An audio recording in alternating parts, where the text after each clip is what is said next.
Hi Mark, I'm Donna.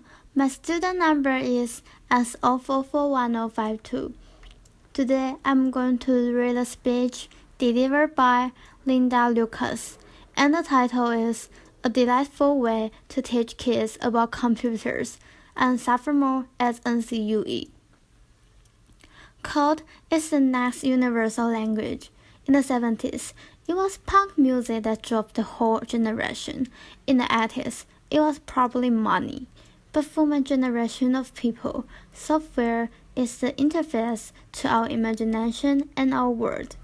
And that means that we need a radically more diverse set of people to build those products. To not see computer as mechanical and lonely and boring and magic. To see them as things that they can tinker and turn around and twist and so forth. My personal journey into the world of programming and technology started at the tender age of 14. I had this mad teenage crush on an older man, and the older man in question just happened to be the then Vice President of the United States, Mr. Al Gore. And I did what every single teenager girl will want to do. I wanted to somehow express all of this stuff, so I built him a website. It's over here. And in 2001, there was no Tumblr, there was no Facebook, there was no Pinterest, so I need to learn to code in order to express all of this lonely and loving. And that is how programming started for me. It started as a means of self-expression. Just like when I was smaller, I would use crayons and Legos, and when I was older, I would use guitar lessons and theater plays. But then, there were other things to get excited about, like poetry and knitting socks and conjugating French irregular verbs and coming up with make-believe words and Bertrand Russell and his philosophy. And I started to be one of those people who feel that computers are boring and technical and lonely. Here's what I think today. Little girls don't know that they are not supposed to like computers. Little girls are amazing. They are really good at concentrating on things and being exact and then ask amazing questions like what and why and how and what if. And they don't know that they are not supposed to like computers. It's the parents who do. It's us parents who feel like computer science is this esoteric, weird science discipline that only belongs to the mystery makers.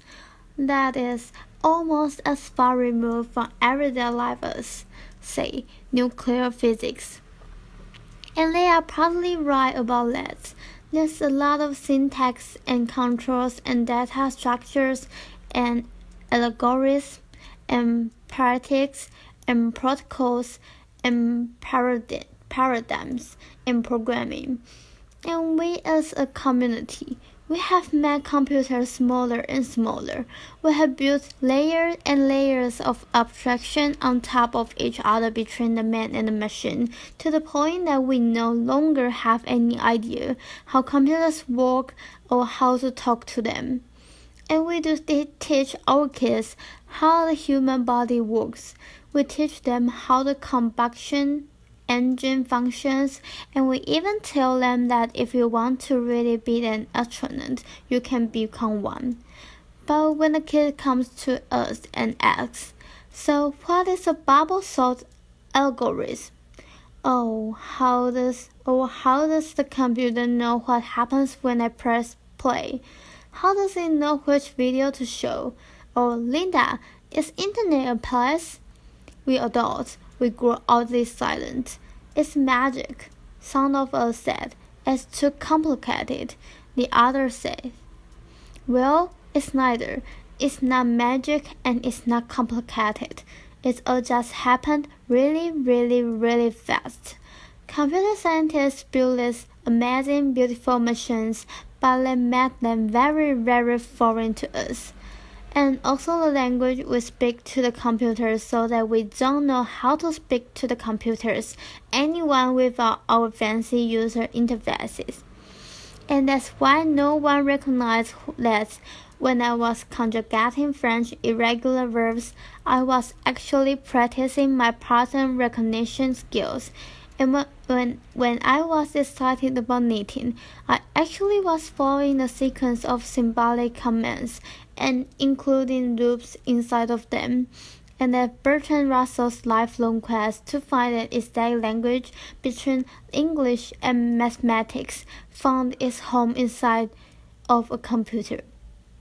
I was a programmer, but no one knew it. The kids of today, they tap, swipe, and pinch their way through the world. But unless we give them tools to build with computers, we are raising only consumers instead of creators. This whole quest led me to this little girl. Her name is Ruby. She is 6 years old. She is completely fearless, imaginative, and a little bit bossy. And every time I would run into a problem in trying to teach myself programming like, what is object-oriented design or what is garbage collection, I would try to imagine how the 6-year-old little girl would explain the problem. And I wrote a book about her and I illustrated it, and since Ruby told me go like this. Ruby told me that you are not supposed to be afraid of the bugs under your bed, and even the biggest of the problems are a group of tiny problems stuck together. And Ruby also introduced me to her friends, the colorful side of the internet's culture. She has friends like the snow leopard, who is beautiful but doesn't want to play with the other kids. And she has friends like the green robots that are really friendly but super messy. And she has friends like Linus the penguin, who's really ruthlessly efficient, but somewhat hard to understand, and idealistic, fussy, and so on. In Ruby's world, you learn technology through play, and for instance, computers are really good at repeating stuff, so the way Ruby would teach loops goes like this. This is Ruby's favorite dance move. It goes clap, clap, stomp, stomp, clap, clap, and jump. And you learn counter loops by repeating that 4 times, and you learn while loops by repeating that sequence while I'm standing on one leg. And you learn until loops by repeating that sequence until Mom gets really mad. Laughter. And most of all, you learn that there are no ready answers. When coming up with the curriculums of Ruby's world, I needed to really ask the kids how they see the world and what kind of questions they have, and I would organize playtesting sections. I would start by showing the kids these 4 pictures. I would show them a picture of a car, a grocery store, a dog, and a toilet. And I would ask, which one of these do you think is a computer? And the kids would be very conservative and go, none of this is a computer. I know what a computer is. It's not glowing bars in front of It's less going back in front of which mom or dad spends way too much time. But then we would talk and we would discover that actually a car is a computer. It has a navigation system inside of it, and a dog. A dog might not be a computer, but it has a collar, and the collar might have a computer inside of it. And grocery stores that have so many different kinds of computers, like the cashier system and the burglar alarms. And kids, you know what? In Japan, toilets are computers and there's even hackers who hack them. Laughter. And we go further and give them these little stickers with an on-off button on them. And I tell the kids, today you have this magic ability to make anything in this room into a computer. And again, the kids go, sounds really hard. I don't know the right answer for this. But I tell them, don't worry, your parents don't know the right answer either. They have just started to hear about this thing called the Internet of Things. But you kids, you are going to be the one who are really going to live out in a world where everything is a computer. And then I had this little girl who came to me and took a bicycle lamp, and she said, "This bicycle lamp, if it were a computer, it would change colors." And I said, "That's a really good idea. What else could it do?" And she thinks and she thinks, and she goes, "If this bicycle lamp were a computer, we could go on a biking trip with my father, and we would sleep in a tent, and this biking lamp could also be a moving projector." And that's the moment I'm looking for. The moment when the kids realize that the world is definitely not ready yet. That's a really awesome way of making the world more ready is by building technology, and that each one of us can be the part of that change. Final story. We also built a computer, and we got to know the bossy CPU and the helpful RAM and ROM that help me remember things. And after we have assembled our computer together, we also designed an application for it. And my favorite story is this little boy. He is 6 years old, and his favorite thing in the world is to be an astronaut. And the boy, he has these huge headphones on, and he's completely immersed in his tiny paper computer because you see, he's built his own intergalactic planetary navigation application, and his father, the lone astronaut in the Martian orbit, is on the other side of the room, and the boy's important mission is to bring the father safely back to Earth. And these kids are going to have a profoundly different view of the world and the way we build in it with technology.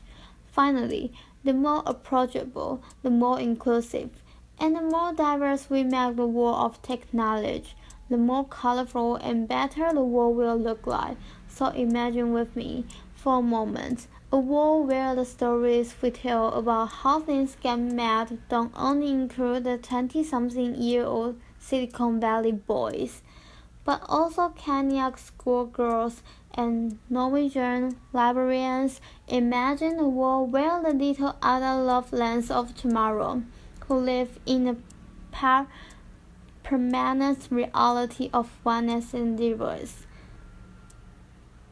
They grow up to be very optimistic and brave about technology.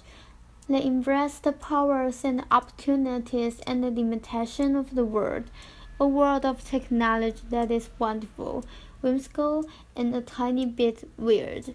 When I was a girl, I wanted to be a storyteller. I loved make-believe world, and my favorite thing to do was to wake up in the mornings in Moving Valley. In the afternoon, I would roam around the Tatooines, and in the evening, I would go to sleep in Narnia. And programming turned out to be the perfect profession for me. I still create words. Instead of story, I do them with code. Programming gave me this amazing power to build my whole little universe with its whole rules and paradigms and practice. Create something out of nothing with the pure power of logic. Thank you. Applause.